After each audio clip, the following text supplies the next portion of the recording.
Sobat Sehat Bahagia yang tercinta, saya ingin ikut mengulas masalah real yang kita hadapi saat ini, yaitu masalah politik identitas.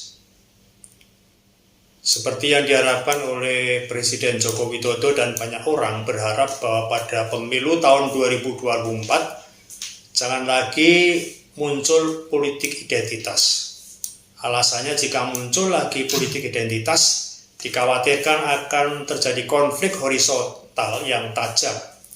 Masyarakat ditakukan akan terbelah dan persatuan bangsa akan terancam. Kalau hari ini terjadi, yang akan membuat hidup kurang bahagia, akal sehat tidak banyak digunakan karena emosi massa yang saling membenci antar kelompok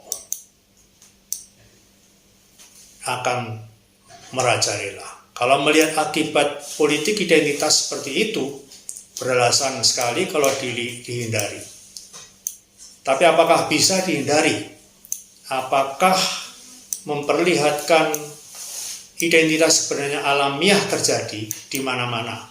Jika kita urut dari waktu kelahiran bangsa Indonesia ketika membahas tentang dasar negara, Bung Karno ketika itu menawarkan dasar negara Pancasila dan pernah menyatakan bahwa silakan teman-teman yang berasal dari Islam untuk memperjuangkan nilai-nilai Islam sebagai dasar negara pada waktunya nanti secara demokratis. Demikian juga dengan yang lain. Tapi hendaklah semua sepakat dengan Belt and Saung ini, yaitu Pancasila sebagai pandangan hidup bangsa. Apa yang diucapkan Bung Karno itu terlaksana setelah pemilu pertama tahun 1955, ketika antara kelompok partai Islam dan partai non-Islam membahas dasar negara untuk menyusun suatu konstitusi. Hasilnya adalah terjadi deadlock karena tidak ada yang meraih suara mayoritas 2/3 yang dibutuhkan untuk memutuskan apakah memakai dasar Islam atau Pancasila. Tapi pemilu waktu itu diselenggarakan dalam suasana penuh dengan pertaruhan untuk menentukan identitas bangsa. Apakah bentuk negaranya dan apakah undang-undang dasarnya. Dan setiap situasi yang mempertaruhkan masa depan suatu identitas, apakah agama atau etnik kesukuan, akan terjadilah persaingan yang sengit. Suasana waktu itu memang dirasakan oleh sebagian orang, terjadi persaingan yang misalnya antara orang Jawa dan non-Jawa, dan antara identitas Islam dan non-Islam. Khususnya karena waktu itu juga ada komunis yang dianggap anti agama. Politik identitas yang sangat sengit menimbulkan berbagai pemberontakan seperti pemberontakan di daerah-daerah, DITII, PRRI, dan Permesta, dan mencapai puncaknya dengan peristiwa G30S. Kapan sebuah politik praktis menjadi gerakan politik identitas? Yaitu ketika afiliasi kesukuan, keagamaan, atau ras dijadikan komoditas untuk memobilisasi pengaruh perilaku pemilih. Preferensi objektif terhadap calon pemimpin yang memiliki kapasitas mumpuni kemudian menjadi terdistorsi oleh sentimen kesukuan atau keagamaan itu. Sebagai contoh, calon pemimpin yang tidak kompeten namun seiman itu lebih dipilih daripada calon pemimpin yang kompeten tapi berbeda keyakinan. Seringkali politik identitas memanipulasi doktrin agama untuk mendiskriminasi dan menyudutkan pemilih seagama yang menyalurkan aspirasi politik yang berbeda.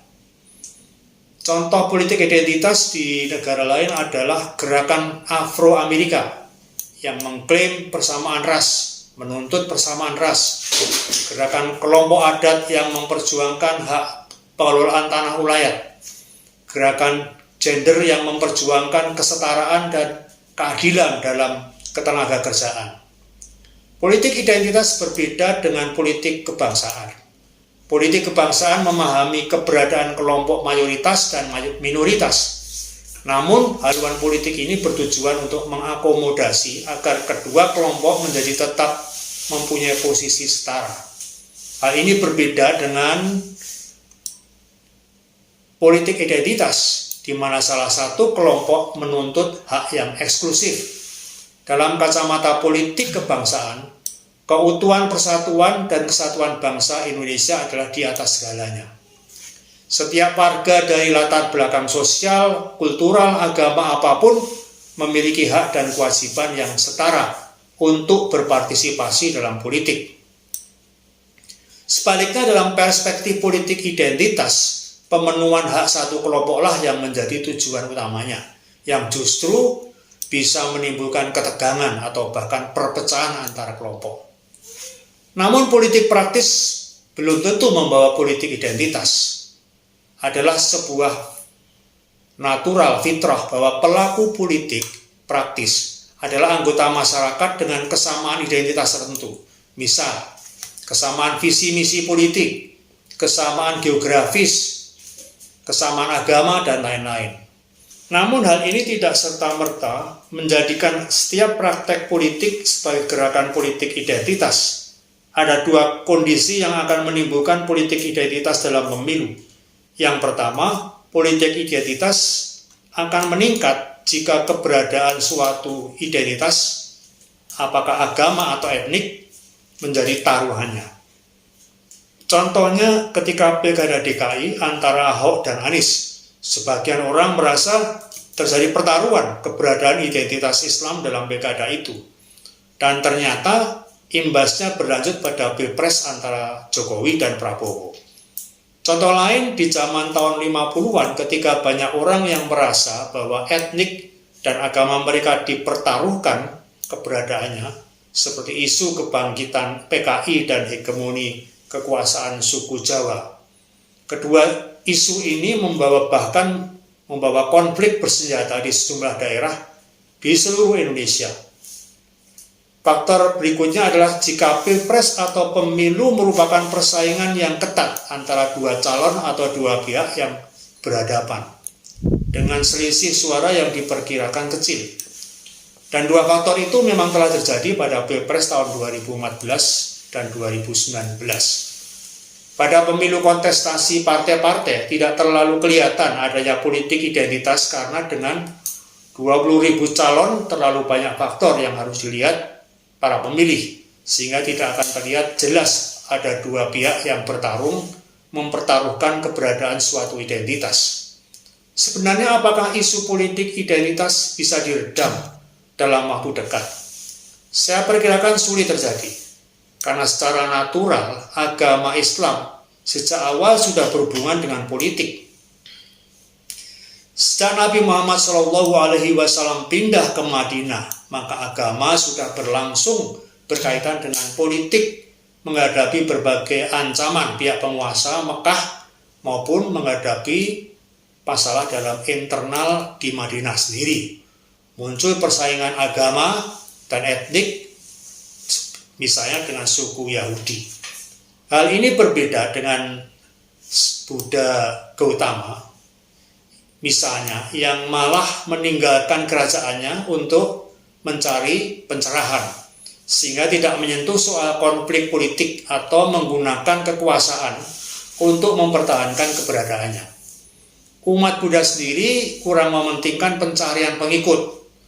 Upaya para pemikir Islam yang mungkin kemudian dicap Islam liberal untuk membuat ajaran yang lebih moderat, toleran, dan damai, seperti yang dilakukan oleh Profesor Nurholis Majid, dikenal dengan panggilan Cak Nur, dengan mengatakan bahwa tujuan utama Nabi Muhammad diutus adalah membawa akhlak yang mulia, seperti bunyi sebuah hadis, innama bu'itsu liutammima makarimal akhlak.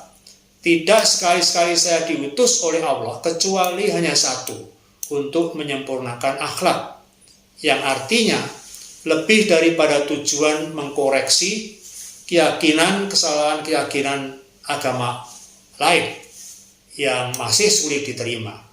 Jadi perlu ada dorongan dari sisi sosial politik dan budaya yang membuat pemikiran politik identitas semakin disadari kerugiannya kalau ditonjolkan untuk kelestarian bangsa.